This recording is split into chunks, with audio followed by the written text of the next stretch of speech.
कांग्रेस कायद राहुल गांधी ने आज वाज़े तौर पर कहा कि टीआरएस के साथ कांग्रेस का कोई समझौता नहीं होगा। तेलंगाना के ख्वाब को पूरा करने में नाकाम होने वाले बदउनवान हुकूमत के साथ कांग्रेस पार्टी किसी भी सूरत में समझौता या इत्तेहाद नहीं करेगी। अगर कांग्रेस का कोई कायद टीआरएस के साथ इत्तेहाद की बात करता है तो वो टीआरएस में या फिर बीजेपी में शामिल हो सकता है।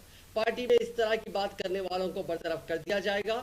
वरंगल के arts and science college ground में किसानों की एक भारी जलसे-आम से खिताब करते हुए राहुल गांधी ने एक तरफ किसानों की बहबूद और तरक्की के लिए कई वादे किए तो दूसरी तरफ उन्होंने कांग्रेस पार्टी के कायदीन के दरमियान गुज़िश्ता चंद दिनों से टीआरएस के साथ इंतखाबी मुफाहमत होने की अफवाहों को मुस्तरद करते हुए पार्टी कायदीन और कारकुनों को वाज़े पैगाम दिया।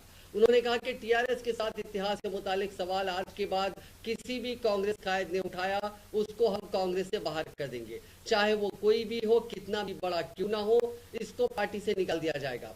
हमें ऐसे कायद की जरूरत नहीं है, हम नजरियात की लड़ाई लड़े हैं, हुक्मरानों से समझौता नहीं करेंगे।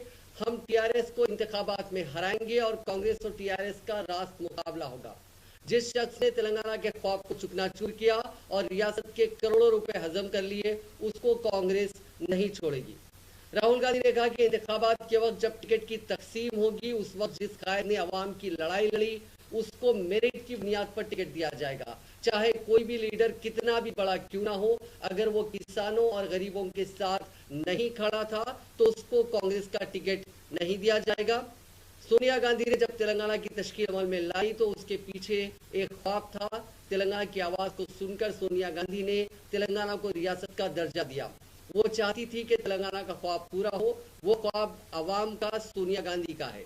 वो ख्वाब उनका नहीं है, लेकिन उस ख्वाब को वो अवाम के साथ पूरा करना चाहते हैं। राहुल गांधी ने कहा कि जहां भी उनकी जरूरत होगी वो तेलंगाना की मुमकिन मदद करने के लिए तैयार है।